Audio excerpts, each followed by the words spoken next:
কেউ বলছে আমরা রাম মন্দির করেছি তার জন্য আমাকে ভোটটা দিন। আমি একটাই কথা বলতে চাই বাংলার প্রত্যেকটা মানুষকে, শুধু বাংলা কেন, ভারতবর্ষের প্রত্যেকটা মানুষকে, আমাদের দেশে নির্বাচন কি শুধু মন্দির বা মসজিদ বানানোর জন্য হয়?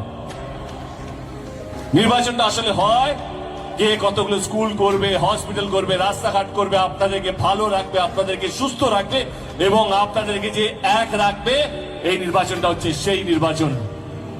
আমি আপনাদেরকে অনুরোধ করবো ভোট যাকে ইচ্ছা দিতে পারেন, কিন্তু মাথায় রাখবেন জয় শ্রীরাম আর জয় বাংলার মাঝখানে ফাঁসবেন না।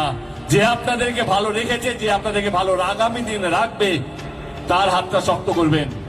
যেই দল আপনাদের পাশে ছিল, যেই দল আপনাদের পাশে আছে এবং যেই দল আপনাদের পাশে থাকবে, তারই জেতা উচিত। যেই দল ধর্ম দেখে কাজ করে সেই দলকে নয়, যাদের কাজটাই ধর্ম সেই দলটাই হাতটা শক্ত করুন। এবং আমি তৃণমূল কংগ্রেসের গত 12 বছরের সাংসদ, আমি এইটুকু আপনাদের কথা দিয়ে বলতে পারি, দায়িত্ব নিয়ে বলতে পারি যে আমাদের দল ধর্ম দেখে কাজ করে না।